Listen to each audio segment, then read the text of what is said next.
RCF.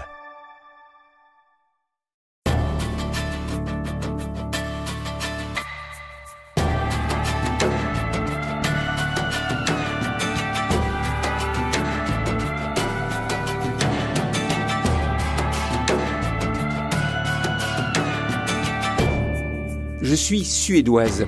Aimez-vous dire avec humour, Maï Traoré, quand on vous demande pour la énième fois d'où vous venez, vous qui êtes française, proviseur d'un lycée dans les beaux quartiers de Paris, mais avec la peau noire et de belles tresses dans vos cheveux également noirs. C'est cet humour qui vous a protégé et qui vous protège encore de ce racisme ordinaire que vous nous racontez dans votre livre, publié chez Robert Laffont, avec ce titre humoristique lui aussi, « Je suis noir, mais je ne me plains pas, j'aurais pu être une femme ». Alors Madame le Proviseur, bienvenue dans cette émission Visage pour nous raconter votre parcours qui vous a conduit de Bamako au Mali, votre pays d'origine, à la direction de ce lycée parisien. Mais avant cela, j'ai été intrigué par une phrase de votre livre, Maï Traoré. Vous écrivez « On ne naît pas noir, on le devient ». Qu'est-ce que vous voulez dire par cette phrase ? Alors ce que j'ai voulu dire, c'est que lorsqu'on naît, vous savez, tous les enfants naissent, en tout cas, des naissances que j'ai pu voir, ou même moi-même donner, on est blanc, en fait. On est avec une couleur un peu blanchâtre. Même les enfants noirs, on est blanc. Puis petit à petit, la couleur arrive. Et on m'avait dit quelque chose, c'est que c'est sur l'oreille qu'on voit arriver la pigmentation de l'enfant. Donc faites l'expérience lorsque vous êtes dans une salle d'accouchement, lorsque vous voyez un nouveau-né, observez les lobes de l'oreille et vous verrez sa couleur future. C'est ce qu'on m'avait dit. Voilà. Intéressant que ce soit l'oreille. C'est intéressant que ce soit l'oreille. Je ne sais pas pourquoi, mais c'est l'oreille. On écoute. Le lieu de l'écoute. Vous êtes beaucoup dans une culture de l'écoute et de l'oralité en Afrique. Absolument, absolument. Donc on a toujours les oreilles, les grandes oreilles, on entend, on écoute et surtout on est dans cette communication permanente. Donc oui, on le devient parce qu'on le devient par le regard. On le devient par ce que les gens vous renvoient petit à petit. Parce que moi, je n'avais pas conscience d'être noire. J'ai fait une enfance bienveillante dans la ville de Clichy-la-Garenne avec mes parents, dans une ville où je venais d'arriver en quittant Bamako. Vous aviez quel âge? J'avais 6-7 ans. 6-7 ans. Né au Mali, vécu à Bamako jusqu'à 6-7 ans, et puis venu en France avec votre maman. Avec ma maman, mes frères et sœurs, donc une fratrie. Ma mère a eu 9 enfants, mais elle est arrivée avec nous 5, puisque les autres sont un peu plus âgés et certains étaient déjà en activité. Et dans cette ville et dans les écoles où nous étions, l'école Jules Ferry, on parle, grand nom, nous n'avions pas du tout conscience de notre couleur. Et moi, personnellement, je n'avais pas conscience d'être une fille noire. J'avais juste conscience d'être une fille active de 7 ans. Même si dans la cour, vous aviez vos petits camarades qui étaient blancs pour certains, maghrébins pour d'autres, asiatiques aussi pour d'autres. Mais nous étions, que des jeunes de notre âge, dans cette cour de récréation de l'école Jules Ferry à Clichy. Et nous n'avions absolument pas ce distinguo à se dire « Oh, toi t'es noir. Oh, toi t'es arabe. Oh, toi t'es... » Non. Et à quel moment, alors, vous avez pris conscience que vous étiez noir ? Lorsqu'on grandit. Lorsqu'on grandit et lorsque on arrive dans des situations de vie, dans les transports, dans le travail, dans les premiers jobs aussi qu'on peut avoir, chez les grands, lorsqu'on sort de l'enfance. Voilà. À ce moment-là, on a un retour du regard de l'autre sur vous. Et là, effectivement, on se positionne et on se dit « Ah oui, effectivement. Donc si elle me traite comme ça, si elle me met comme ça, c'est qu'il y a forcément une différence. Mais quelle est-elle, cette différence ? Comment est-ce que je me rends compte de cette différence ? Par la perception et par ce que me renvoie. Donc par le regard de l'autre, finalement. Par le regard de l'autre, voilà. Donc il n'y a plus d'écoute. Alors, il y a les yeux maintenant.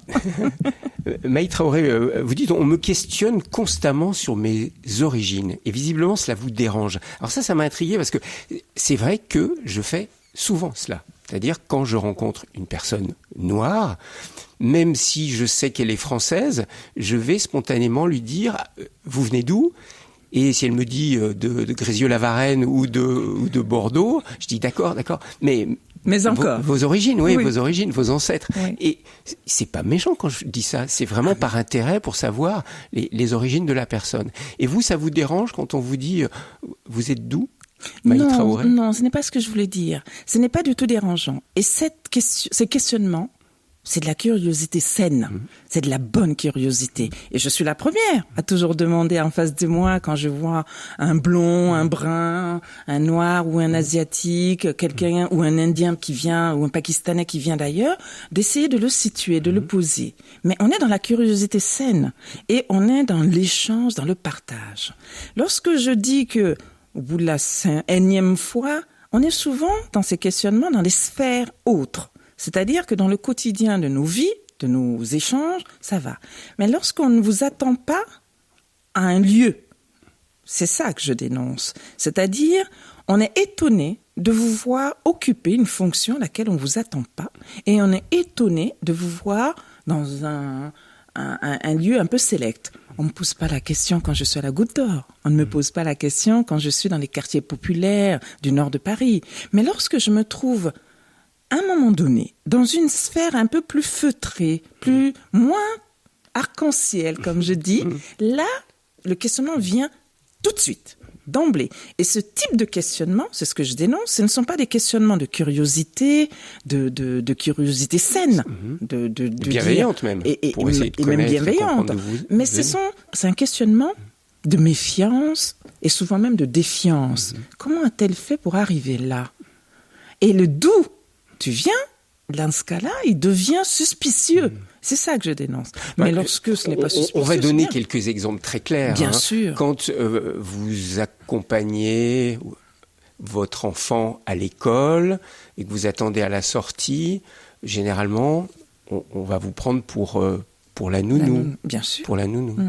C'est ça. Tout Vous pouvez nous simplement. donner quelques anecdotes de ce regard qu'on pose sur vous, femme noire, qui aujourd'hui est proviseur d'un lycée français à Paris, dans les beaux quartiers de Paris. Donnez-nous quelques anecdotes, entre guillemets, de ce regard étrange qu'on peut poser sur vous. Tout à fait. Alors dans le livre, j'en sélectionne quelques anecdotes caustiques pour justement montrer le questionnement souvent absurde. Lorsque vous êtes dans des établissements scolaires primaires ou autres où il y a très peu de mixité. En général, on observe souvent que les dames qui font un travail merveilleux de sortie d'école, les nounous, majoritairement, notamment dans les abbesses ou dans le Marais, ce sont des femmes d'origine africaine en général qui viennent. Elles ont 1 ou 2 enfants qu'elles prennent, elles vont dans le parc d'à côté. Et d'ailleurs, elles ont un petit coin à elles dans le parc. Où elles se retrouvent entre elles se aussi, retrouvent entre elles aussi. Donc, le regroupement, on va en reparler si vous voulez. Donc, elles sont entre elles. Et dans ce cas-là, lorsque vous êtes comme moi, blonde et suédoise, comme vous l'avez vu, n'est-ce pas? Vous faites forcément partie de ce groupe de nounous qui attendent les enfants à la sortie. Mais pas une maman, puisque cette école-là, dans ces écoles-là, il y a très peu. Voilà. Donc des fois, effectivement, l'amalgame est là. Et quand l'enfant sort et que l'enfant est aussi noir que sa maman, là, on se dit ah oui, c'est finalement pas la nounou. Parce que les femmes noires, elles, les enfants qu'elles attendent sont souvent très blonds, très bruns. Visage, l'expression de l'être. Maï Traoré, on va regarder votre parcours, votre Oui. itinéraire, parce que ce qu'il y a d'intéressant, c'est que vous avez alterné votre vie entre le Mali, votre pays d'origine, et puis la France. Vous êtes né à Bamako, votre maman est venue en France, vous aviez 6-7 ans, vous nous avez dit. Tout à fait. Et puis, elle est repartie pour se remarier Tout à fait. au Mali. Comment vous avez vécu, je dirais, d'abord, votre arrivée en France, toute petite, ça n'a pas été simple, visiblement. Vous dites que ça a Non. été un arrachement quand vous êtes Ah arrivé. mais complètement, ça a été un arrachement. Vous savez, lorsqu'on est à un endroit et qu'on a déjà installé certaines choses, même si on n'a que 6-7 ans, voilà, parce que on a conscience vraiment à partir de 3 ans de tout ce qu'on fait, de comment on vit, des amitiés, du lien social qui est autour de soi lorsqu'on est enfant. Et lorsque ma mère décide effectivement, à l'issue de son divorce, de venir et de s'installer, alors qu'elle avait déjà fait des va-et-vient en France, à Paris, non, on ne s'y attendait pas parce qu'on était très bien. Vous étiez bien à Bamako, vous n'aviez pas envie de venir ici. On n'avait pas forcément l'idée d'y venir, même si on entendait parler de Paris et qu'on en faisait des rêves. J'en parle, le rêve du magicien, par exemple, dans les cours de récréation. Mais on n'avait pas du tout prévu ça. Bon, c'était un arrachement. Vous écrivez, une fois que vous êtes arrivé à Paris, il pleut aussi souvent sur mes joues au cours des premières nuits que sur les vitres de nos fenêtres. Tout à fait, tout à fait. On est loin du rêve émerveillé de la petite africaine qui arrive en France. Tout à fait, on est très loin du rêve dans le chapitre du magicien où je voyage, où je suis comme sur les ailes d'un oiseau qui passe entre les monuments parisiens, la Tour Eiffel, l'Arc de Triomphe et qui voit un ciel bleu autour. Non, là, ce moment-là, je pleure parce que je vois à travers la lucarne de ma chambre, je vois les images de mes vagabondages, de mes courses autour du fleuve Niger. Dans cette vaste maison dans laquelle nous avons tous grandi, nous étions une fratrie nombreuse, mais nous avions aussi tous les cousins et cousines qui habitions, plus les grands-parents, puisque vous savez, en Afrique, on garde les parents avec nous dans la maison. Donc, tout le monde est là, de l'arrière-grand-mère, grand-père, au dernier né, nous sommes là avec les tatas, les tontons, etc. Et donc, ces images-là m'ont manqué parce que j'étais seule. Enfin, je me sentais seule, votre mère, avec ma mère, mes trois frères et ma petite sœur, donc nous 5 enfants petits. Moi, j'ai 7 ans. Et qu'est-ce que je cherche? J'ouvre un peu la lucarne, mais on est en octobre, il pleut, il fait moche, il fait gris, et donc il pleut. Et alors, votre maman, que vous surnommez Thatcher, ça dit quelque chose de sa personnalité, elle choisit de s'installer à Clichy-la-Garenne, mais alors en centre-ville, et pas en cité. Pouvez nous dire quel type d'éducation elle vous a donné, cette maman, lors de votre arrivée en France?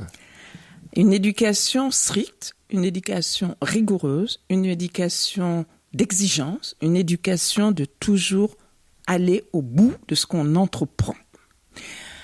Elle avait en elle cette force, cette capacité de dire, voilà, vous êtes là, c'est pas pour jouer, c'est pas pour vous amuser, c'est pour apprendre. C'est pour vous enrichir et vous approprier toute la richesse qu'il y a dans ce beau pays qu'est la France. Donc, lorsqu'à 7 ans, vous avez ce type de discours dans la tête, ça vous forme, ça vous oblige, ça vous tient. Donc, elle a été tuteur avec cette rigueur souvent liée à Thatcher, à la dureté souvent de ses propos, c'est-à-dire que vous rentrez de l'école, d'accord, vous goûtez un petit peu, vous lavez les mains, vous goûtez un peu. Et après, au travail. Les études. Et alors, est-ce qu'elle était exceptionnelle, particulière? Parce qu'ensuite, vous, quand vous vous êtes retrouvé CPE dans des collèges, lycées de banlieue, vous vous êtes beaucoup occupé de jeunes issus de l'immigration, comme on dit. Est-ce que les parents agissent de la même manière que Madame Thatcher mère? Ou est-ce que les parents parfois laissent leurs enfants se débrouiller tout seuls? Les parents, ils agissent comme ils peuvent. Vous savez, on peut pas dire qu'il faut faire ça, donner de l'exemplarité. Moi, ma mère, elle a été exemplaire là-dessus. Elle a été exemplaire dans ce qu'on appelle vraiment le travail rigoureux, le travail bien mené. C'est-à-dire, vous commencez une tâche, vous la menez, vous la terminez et vous ne la laissez pas en plan en disant « je n'ai pas pu ». Et quand vous ne savez pas, vous allez chercher la solution. Donc, l'exemplarité de ma mère, là-dessus, elle forme. Autour de moi, les parents d'élèves que j'ai pu voir, j'en ai rencontré, mais pas de la même ampleur, pas de ce même acabit, je dirais. Mais cela ne veut pas dire qu'il y en a pas. Il y en a absolument. Et lorsqu'on est parent, on fait ce qu'on peut. Parce qu'il y a aussi les difficultés de la société, il y a aussi les difficultés de la vie et des conditions de vie qui peuvent être, pour certains parents, très dur, comme de sortir très tôt à 5h du matin pour aller faire le ménage, revenir à 9h alors que l'enfant est déjà parti, repartir. Donc on est sur des journées saucissonnées qui ne permettent pas d'accomplir tout à fait son travail de parent aussi des fois. Ça peut exister.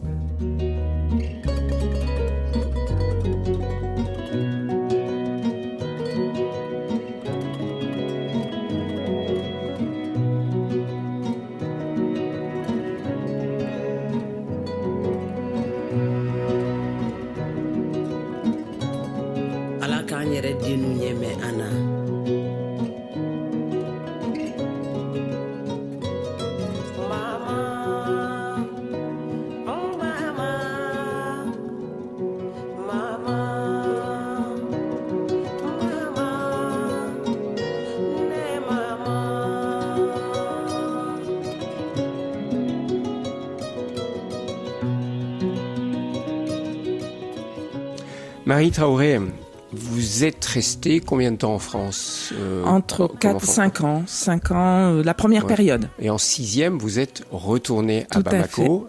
À la fin du collège de 6e. De 6e jusqu'à la terminale, de nouveau à Bamako, où alors là, vous aviez des ambitions, hein, vous vouliez devenir une journaliste, et pas n'importe quelle journaliste, hein, vous vouliez être la Anne Sinclair du Mali. En toute modestie. En toute modestie, oui. On sent qu'il y a quand même de l'ambition chez vous, non? Ça a été un moteur dans votre vie? Oui, l'ambition. Oui. La révolte qui est en moi a été aussi facteur d'ambition. Quelle révolte, comment vous la Une révolte de l'injustice. Une révolte de l'injustice. L'injustice que j'observe dans les sociétés. L'injustice faite aux enfants. L'injustice faite à toute personne parce que, de par sa condition, de par sa couleur. Et effectivement, à Bamako, j'observais, j'en parle aussi dans le livre, ces enfants qu'on appelle les enfants guéribous. C'est-à-dire qui sont donnés à un maître coranique pour enseigner le Coran, mais qui sortent avec de quoi se nourrir ou de quoi quémander et ramener. Ils doivent mendier et ramener l'argent à leur maître. Absolument. Et c'est des enfants qui ont 6, 8, mais souvent même les 4 ans. Ouais. Moi, j'en avais rencontré des enfants de 4 ans.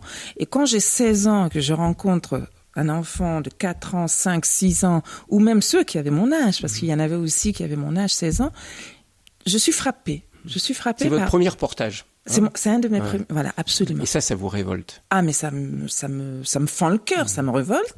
J'ai comme envie de renverser la table, j'ai envie de faire, mais j'ai 16 ans, je ne sais pas encore comment, mais j'ai ma fougue, j'ai mon énergie, et donc je rentre dans les maisons d'édition, j'essaye de donner mon petit billet, mon petit papier, parce que j'avais l'habitude comme ça d'avoir un carnet, j'ai toujours un carnet avec moi, de croquer, et donc je voulais que ça soit publié. Je voulais que ça soit publié. Et donc j'allais...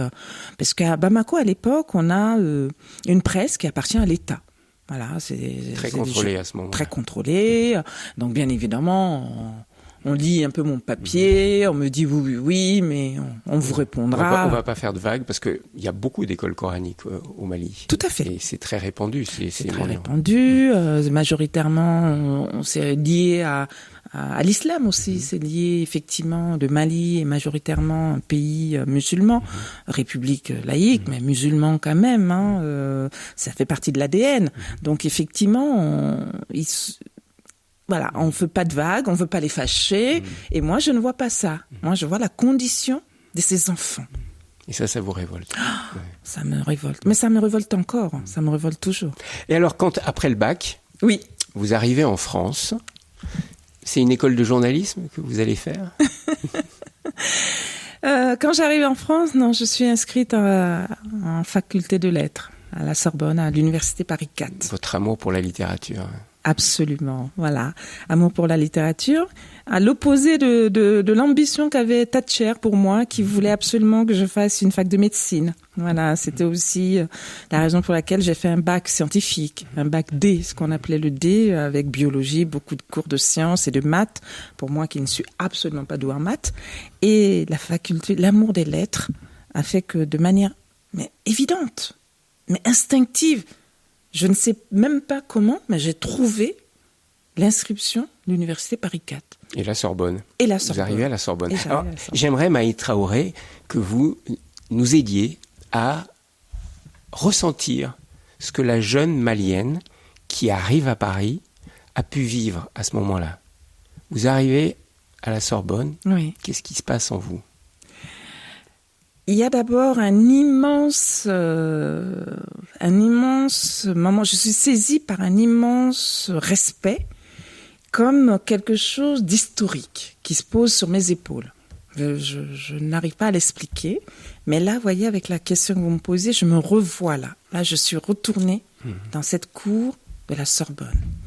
Et mon regard est attiré par la statue de Victor Hugo, qui est juste là lorsqu'on rentre tout de suite à droite. Je reste en face, je admire, je regarde, je lis bien ce qu'il y a dessus. Après, je cherche où se trouvent les services administratifs pour m'inscrire.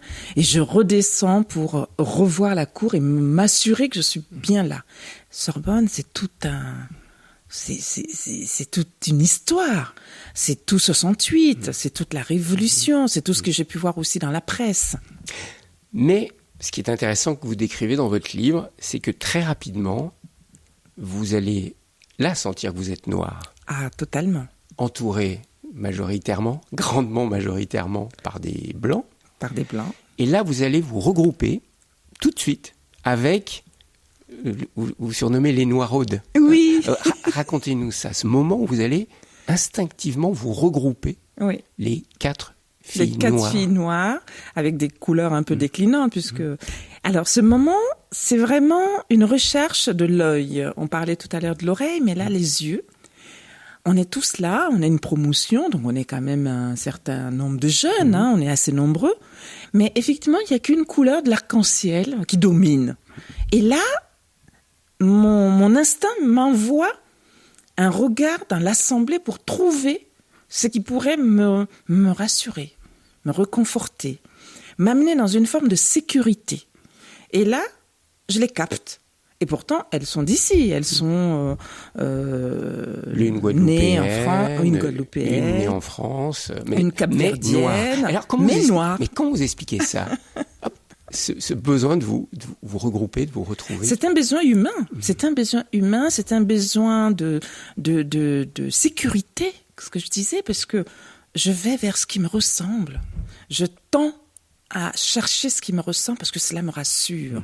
Et donc, quand je les vois, eh bien, je ne suis plus seule. Je n'ai plus le sentiment d'être dans ce îlot, dans cette cour monochrome. Je n'ai plus ce sentiment d'isolement que je pouvais ressentir. Donc, l'instinct va aller chercher ça rassure. Et alors, ça veut dire qu'il faut dépasser ça et que c'est difficile parce que aujourd'hui, en tant que proviseur d'un lycée parisien, vous êtes contre le communautarisme. Ah, totalement opposé. Je suis pour une mixité, une hétérogénéité. Donc, comment vous expliquez ça? Que moi-même je l'ai fait, vous mais l'avez bien vécu, sûr, quelque je part. l'ai vécu. C'est un réflexe quoi, de survie, de recherche de sécurité. Ouais, Voilà ce que je dis, un réflexe humain, tout principalement. Mais ça existe encore, puisque dans les lycées où j'ai pu passer, des fois il m'arrive à travers mon bureau au moment des récréations d'observer par la fenêtre un peu comment les élèves dans la cour de récréation peuvent se comporter. Et j'observe que les premières semaines, premier jour de rentrée, à la récré, hop, ils refont comme ce que je faisais il y a plus de 25 ans. Les Noirs sont entre eux, les Maghrébins sont entre eux, les Blancs sont entre eux, majoritairement. Après, ça se mélange. Mais de prime abord, ça va toujours être ça. Visage RCF. Alors Maï Traoré, dans votre livre, Oui. je rappelle le titre parce que ça me fait toujours rire, je suis noir mais je ne me plains pas, j'aurais pu être une femme.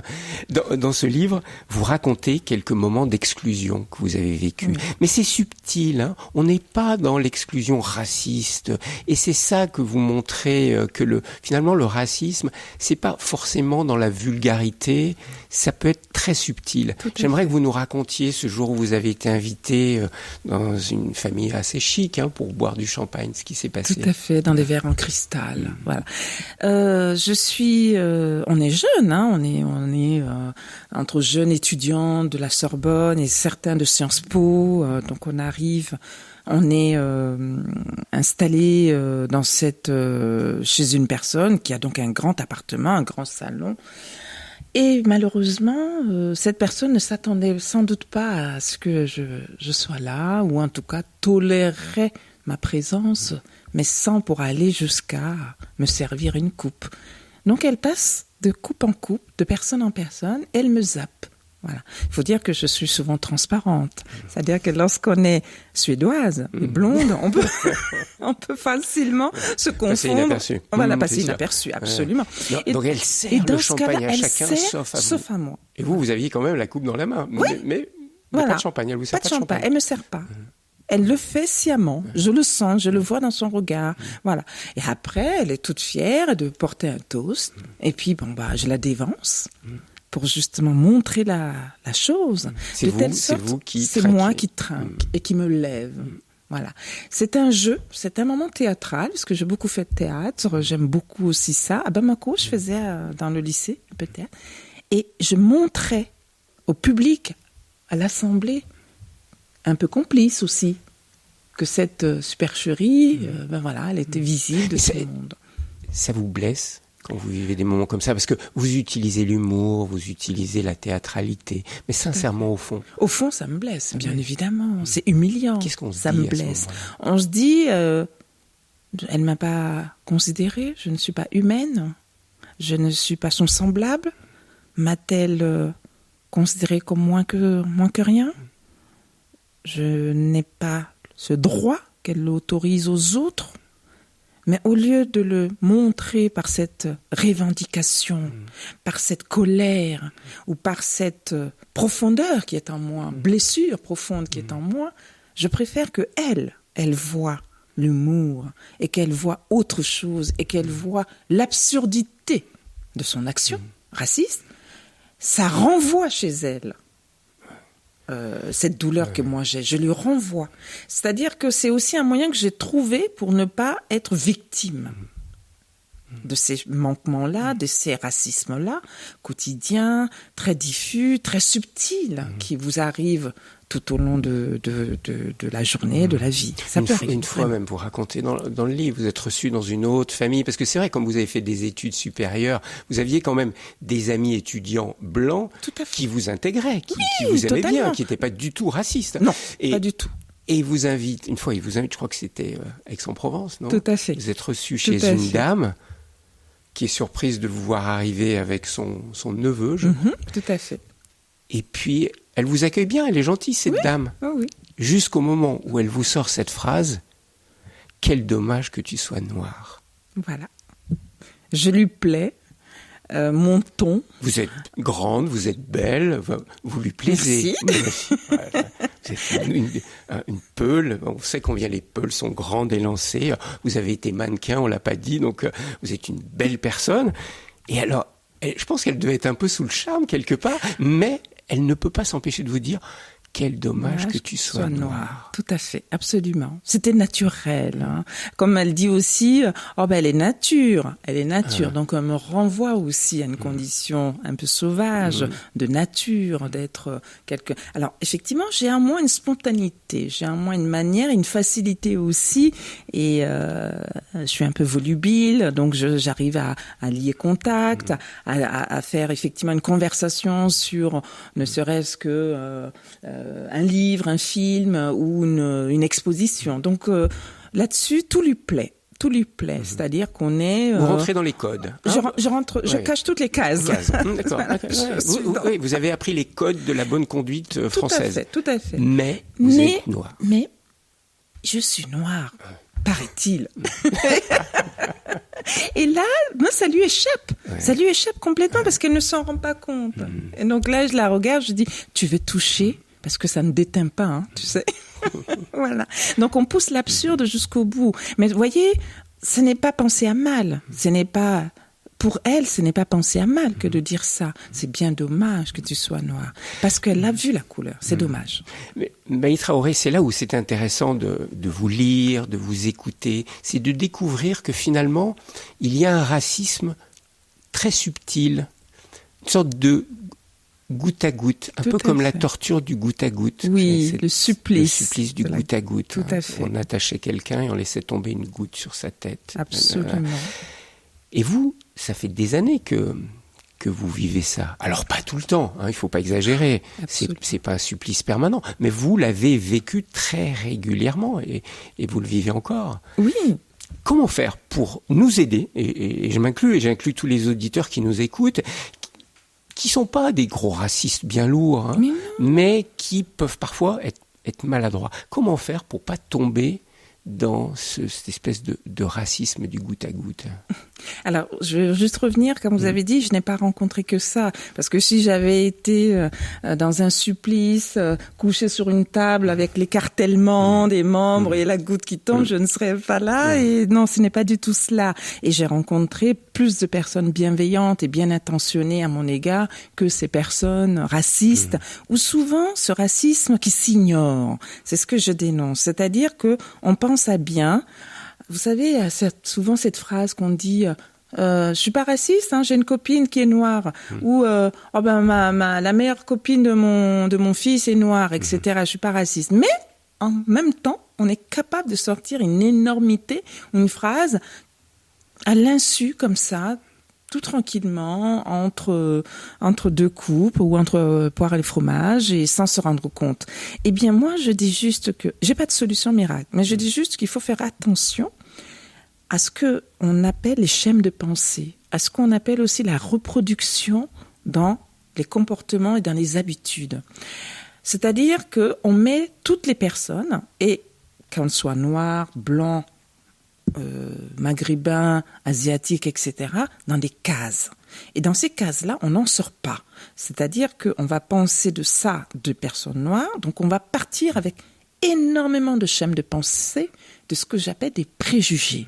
Et ces préjugés-là, souvent, on essaye de les poser, on essaye de les dire en pensant « mais c'est pas mal ce que je dis, c'est pas méchant ce que je dis ».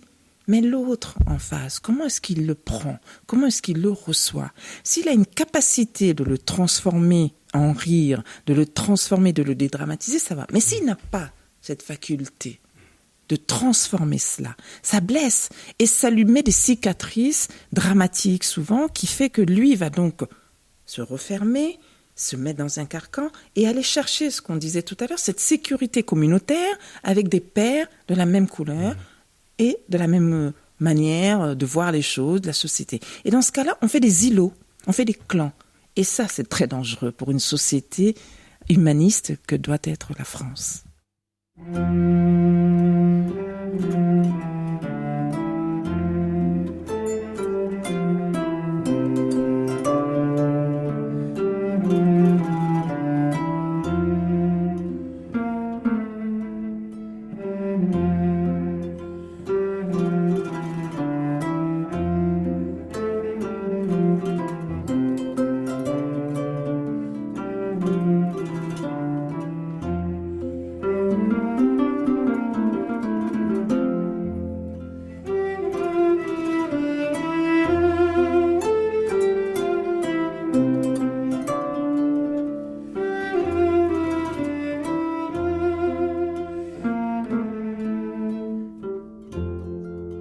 Maï Traoré, ces préjugés dont vous parliez il y a un instant, vous dites que les médias les véhiculent, le cinéma les véhicule.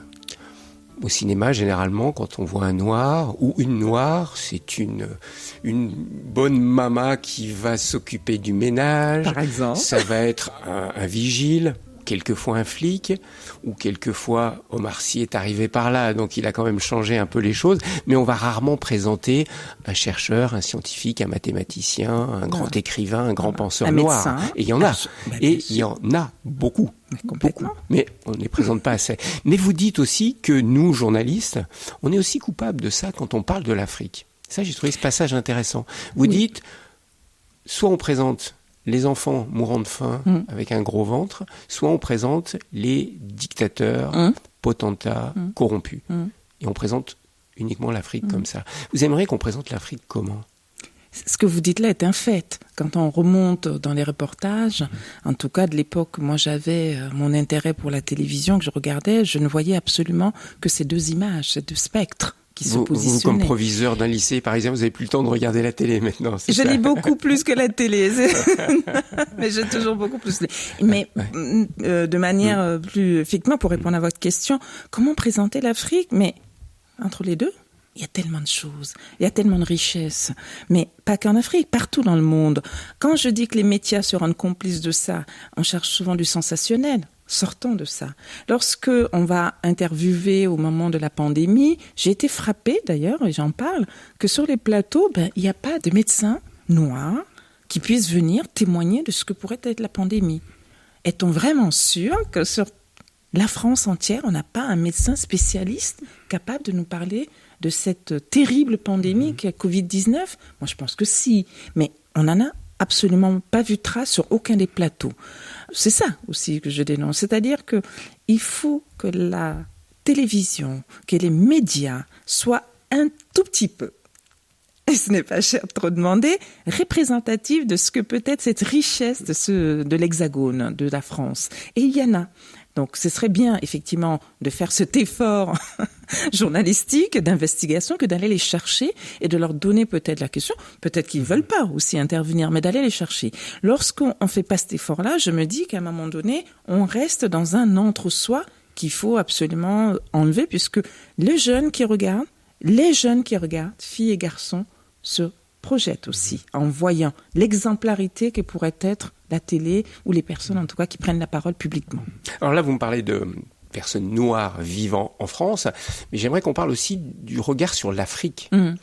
Parce que, par exemple, une chose que vous dites qui m'avait fait rire, c'est que quand on vous voit arriver, je sais pas, lors d'une soirée, chez des amis, tout de suite, des gens qui vous connaissent pas, vont vous interroger sur l'Afrique. Mais totalement, je suis une experte. Vous êtes une experte sur l'Afrique. Mais absolument. Alors que c'est pas vraiment votre spécialité.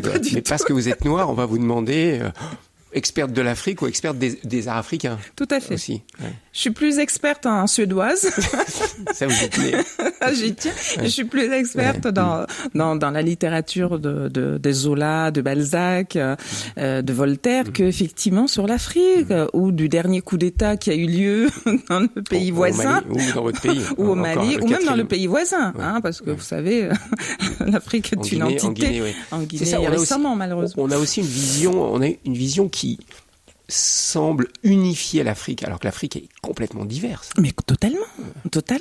Lorsque vous prenez l'Afrique du Sud ou lorsque vous prenez l'Afrique de l'Ouest, où moi je suis, mais ça n'a absolument rien à voir. C'est complètement différent.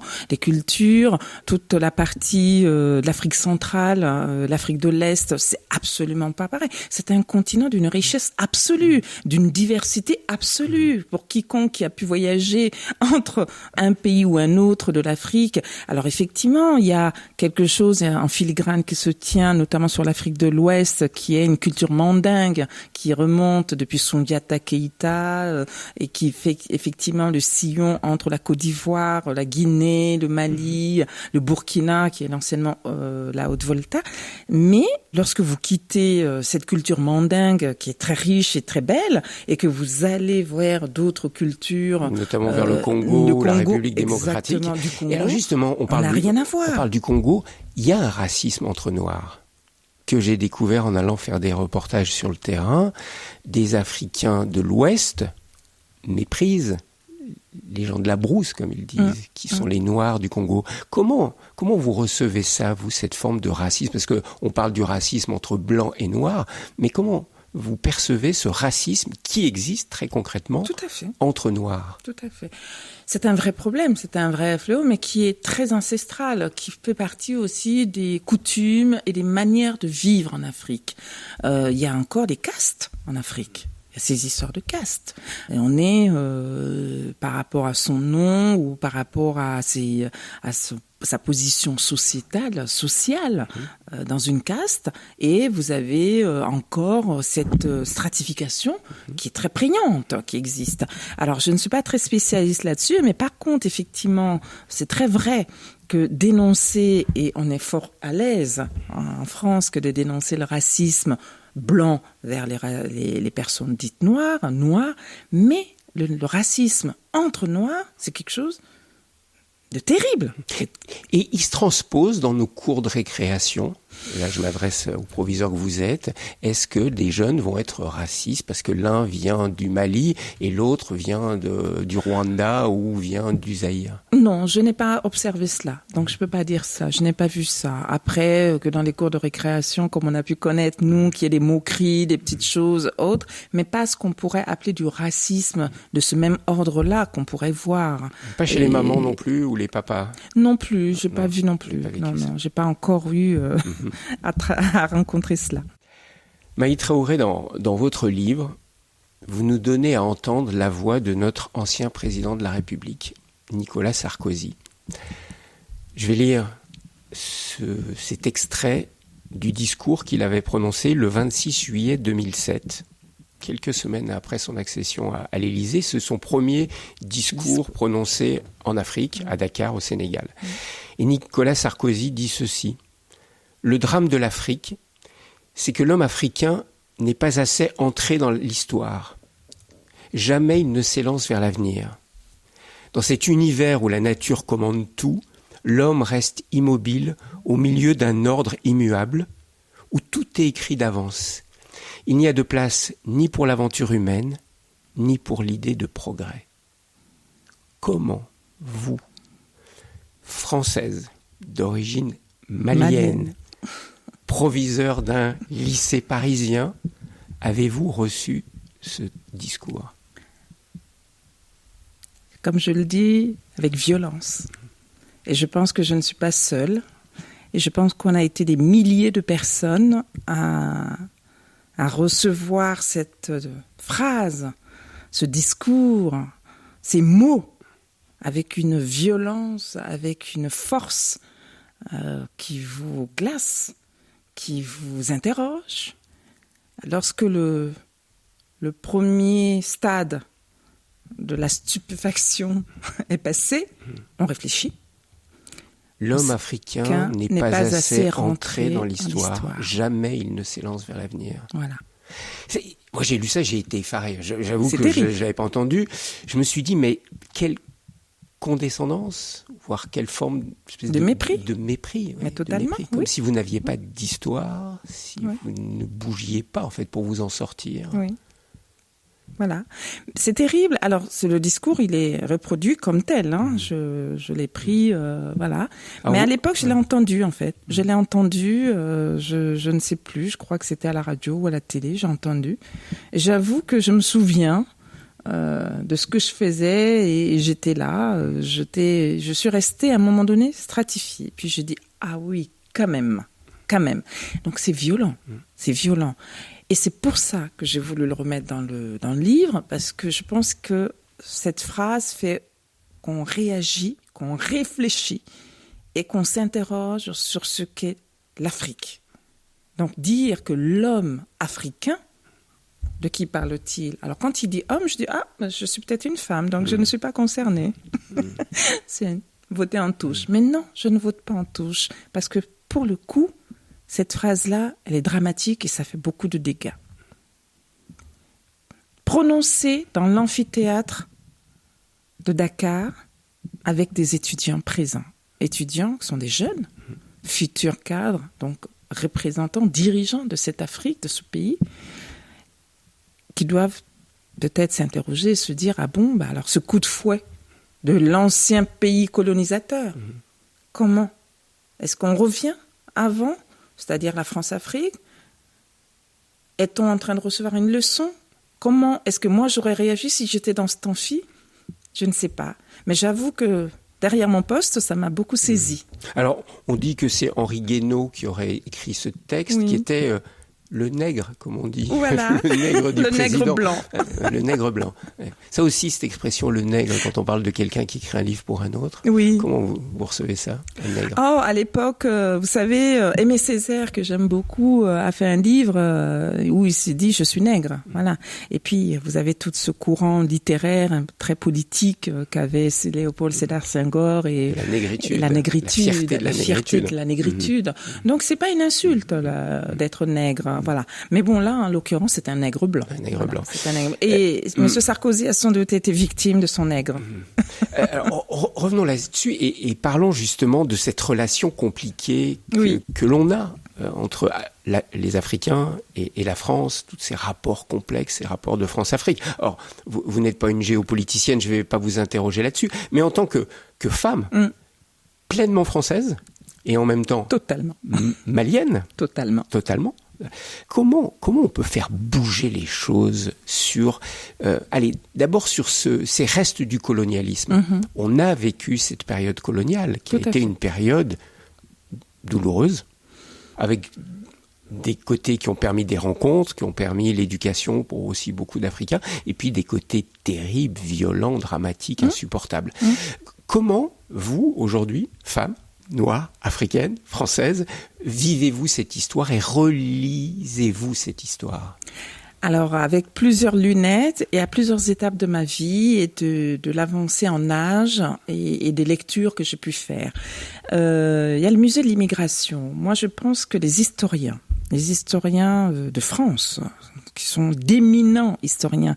Et j'ai un immense respect pour les historiens. Et il m'arrive très souvent de discuter longuement avec les professeurs d'histoire et de géographie dans mes nombreux lycées pour m'enrichir, échanger avec eux, devraient s'emparer effectivement pleinement de cette histoire de part et d'autre, vue du côté Afrique, vue au côté de la France, et de toute cette période, de la période coloniale, de la période où la France était effectivement dans l'AOF, l'Afrique occidentale française, etc. Donc je pense qu'il faudrait qu'effectivement les historiens s'emparent et fassent un vrai travail là-dessus. Et avec Pascal Blanchard, avec qui j'échangeais, ce travail aussi de réflexion qui est en train de se mener. Maintenant, moi, dans le livre, vous l'avez vu, je fais un va-et-vient entre l'Afrique, où je suis effectivement née, la France, où j'ai choisi de vivre, et vous avez cette alternance-là. Cette alternance, elle répond aussi à tout ce qui a pu apporter la colonisation, qui a pu être douloureux, certes, mais qui a pu aussi apporter des choses, pas que des mauvaises choses, mais pas que des bonnes choses aussi. Et donc, il faut savoir en prendre, il faut savoir en laisser, comme toute la richesse de l'Afrique, richesse immense. Et je vais vous citer Amadou Hampâté-Bâ, qui parle et que vous connaissez dans ses ouvrages comme Ankoulel ou L'étrange destin de Wangrin, que je lus à 16 ans. J'avais emprunté à la bibliothèque de Bamako.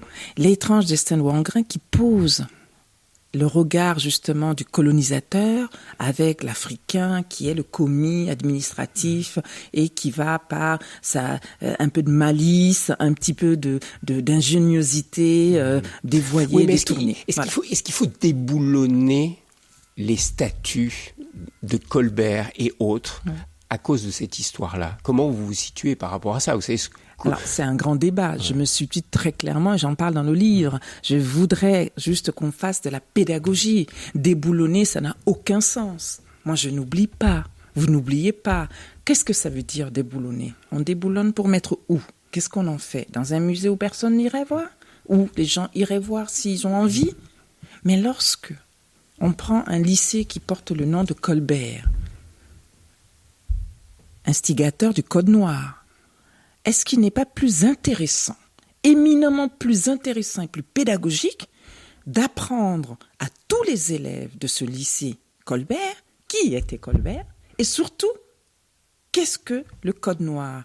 Ce code d'une cruauté absolue, ce code qui posait les lois d'une atrocité absolue, où le maître avait le droit, lorsque l'esclave, lorsque le noir, lorsque le nègre avait commis une bêtise, quelque chose qui lui convenait pas, de faire acte sur lui, sur sa chair, sur sa personne, de ce qu'il a envie. Et que ce code, ces lois l'autorisaient à lui amputer un bras, à lui amputer une jambe, et même, extrême, à le tuer, absolument. Donc, s'approprier sa vie. Donc, moi, je suis pour que on étudie en profondeur, avec, encore une fois, l'aide des historiens, ce que signifient ces statuts, ce que signifie ce code noir, ce que signifie toute cette période atroce, cette période de cruauté qu'on avait parce que juste on était dit noir, on était de couleur noire. Donc on avait occulté l'humain. Et ça, c'est important de parler de l'humain. Donc en 2021, 2022, au lieu de déboulonner, étudions. Pédagogie, toujours pédagogie. C'est mon credo, vous savez, depuis plus de 25 ans.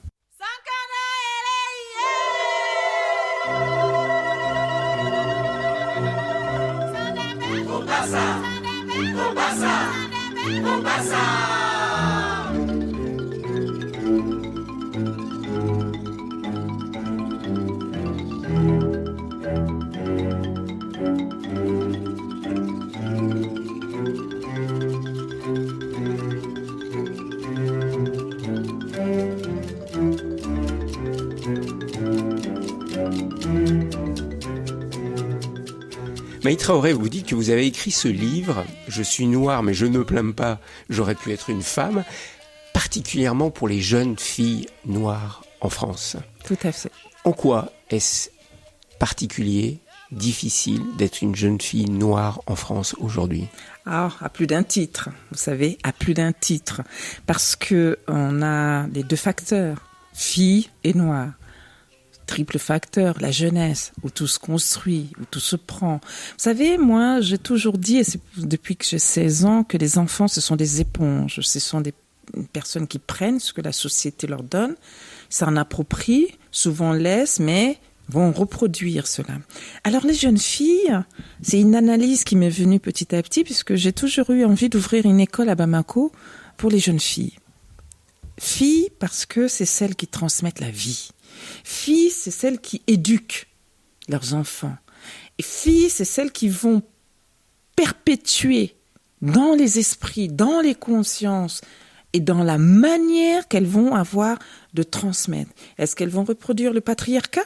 Est-ce qu'elles vont reproduire toute cette souffrance que nos grands-mères, nos mères et nous, on a pu connaître dans une société? Ou est-ce qu'elles vont s'autoriser à dire et à transmettre aux enfants qu'elles vont engendrer ou pas, parce qu'on n'est pas obligé d'enfanter. Je citais Elisabeth Badinter parce que j'aimais beaucoup, mais les filles, c'est important. C'est crucial, c'est vital. Ça veut dire que ce système patriarcat, elles le subissent ici encore, même si elles vivent en France. Ça peut arriver, bien sûr. Moi, je suis persuadée que oui. Que la complexité, c'est cette double culture, non ? Vous avez un passage, je trouve, très intéressant, page 183 dans votre livre. Vous dites, à l'inverse de mon exemple, je constate encore aujourd'hui que les élèves de foyers modestes dans la communauté africaine se trouvent bien souvent écartelés entre deux mondes. Entre l'institution scolaire, où ils passent 8 heures par jour, et la maison, où une fois franchie la porte du foyer, s'accomplit en miniature une sorte de retour aux sources dans le pays d'origine, avec sa langue, sa cuisine, ses manières d'agir et de parler. Une atmosphère à laquelle ils devront s'arracher de nouveau le lendemain matin en reprenant le chemin de leur établissement. Comment faire pour pas être un peu schizophrène ? Non, mais sincèrement, quand on est une jeune fille africaine ou un jeune garçon africain, à la maison on parle bambara et puis à l'école on doit parler français et on mange la nourriture du pays. Qui est très bonne, très bonne, c'est délicieux. Mais comment faire ? Eh bien, c'est souvent, c'est une observation, c'est parti d'une observation où on peut voir l'attitude de certains jeunes. Et je fréquente beaucoup de parents et de familles de la communauté africaine et j'ai pu observer lorsque elles sont à l'école ou dans la ville, elles se comportent en jeunes filles de leur temps, libres, insouciantes. Comme leurs camarades d'école, etc. En petites françaises. En petites, qu'elles sont, puisque moi je les appelle les Ississiens, vous avez vu, les Ississiens. Elles sont d'ici, quoi. Elles sont d'ici. C'est pas de moi, c'est le Djamet Debbouze qui avait dit ça à une époque, et je l'avais noté, et j'avais trouvé ça très pertinent.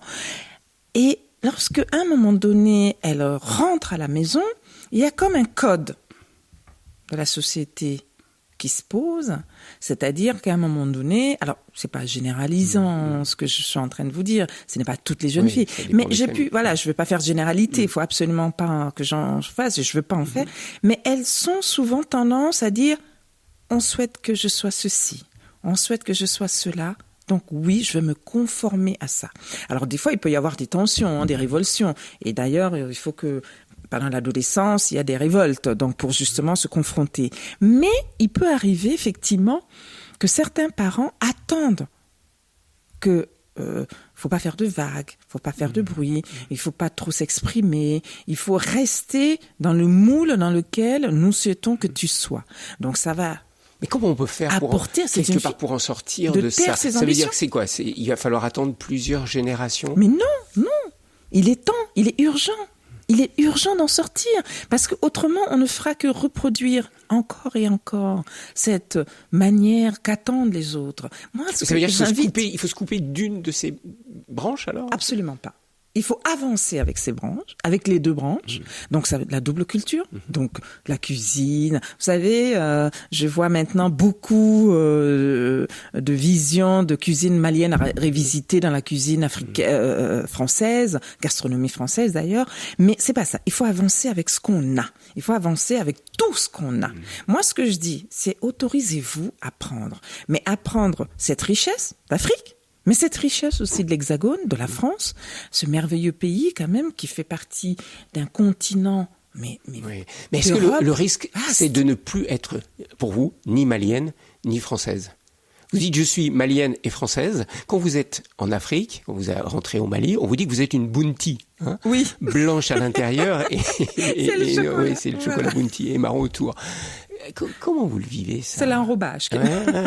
Mais parce que les attitudes... Alors, vraiment, pour revenir sur les jeunes, il faut qu'ils s'autorisent et qu'ils se prennent. Mais ce n'est pas mettre au garage une culture par rapport à une autre. Absolument pas. Parce que l'assemblage des deux, c'est beau. Vous savez, le métissage, c'est beau. Le partage, c'est beau.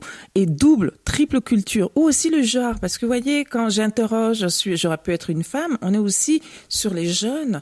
cette possibilité d'être non-genrée. C'est-à-dire, est-ce que je suis femme, je dois vraiment me conformer à ce que la société attend de moi? Et si je n'ai pas envie, et si je me sens mieux autrement, eh bien, autorisez-vous à vivre. Donc, le fait d'avancer avec cette richesse, ben, c'est ce qui fait un humain, tout simplement, qui n'a ni une couleur, ni blanc, ni noir. Là, par exemple, dans cette bibliothèque, c'est deux humains qui se parlent. On n'est pas forcément un homme et une femme. On est un homme, une femme, vous êtes noir, je suis blanc, mais ça n'empêche pas de nous rencontrer, au contraire, de s'enrichir par nos différences. Voilà. C'est ça. Je ne balaye rien, je ne jette rien avec l'eau du bain. Je dis juste qu'il faut partir avec ses richesses, mais surtout il faut s'autoriser et sortir de l'autocensure et surtout arrêter d'écouter cette voix des autres qui vous disent ce que vous devez faire ou comment vous devez le faire. Voilà. Et bannir la peur, en fait. La peur qui est fondée sur l'ignorance. Il faut régler ses comptes avec la peur. Mais il faut arrêter d'écouter. Vous savez, il n'y a pas pire que on a dit ça de moi. Qu'est-ce que vous pensez de moi? Qu'est-ce qu'il a dit de moi? Comment il a vu comment j'étais? Mais à partir du moment où vous êtes pas méchant, vous êtes poli, vous avancez avec ce que vous avez, vous ne faites de mal à personne. Vous vous faites du bien à vous, mais vivez, rayonnez. Moi, c'est de l'oxygène que j'ai envie de transmettre aussi à travers ce livre. Hein. Voilà. Et que vous transmettez à vos élèves aussi. Ah oui, mais mes élèves, ils m'en donnent aussi. C'est votre vocation. Ça, mais moi, j'adore. J'aurais pas pu faire autre chose. C'est une évidence pour moi. Vous voyez, la Anne Sinclair de Bamako est devenue... Proviseur. Madame le proviseur, merci beaucoup. Merci beaucoup d'être venue à ce micro, dans cette bibliothèque où j'ai le plaisir de recevoir mes invités. Très sincèrement, je conseille votre livre. Je l'ai lu intégralement avec beaucoup de plaisir. Ce livre, avec ce titre qui caractérise votre humour... Je suis noir, mais je ne me plains pas, j'aurais pu être une femme. Un livre que vous avez publié aux éditions Robert Laffont. Merci beaucoup. Merci à vous. Merci infiniment pour ce moment de partage. C'est un vrai plaisir. Merci.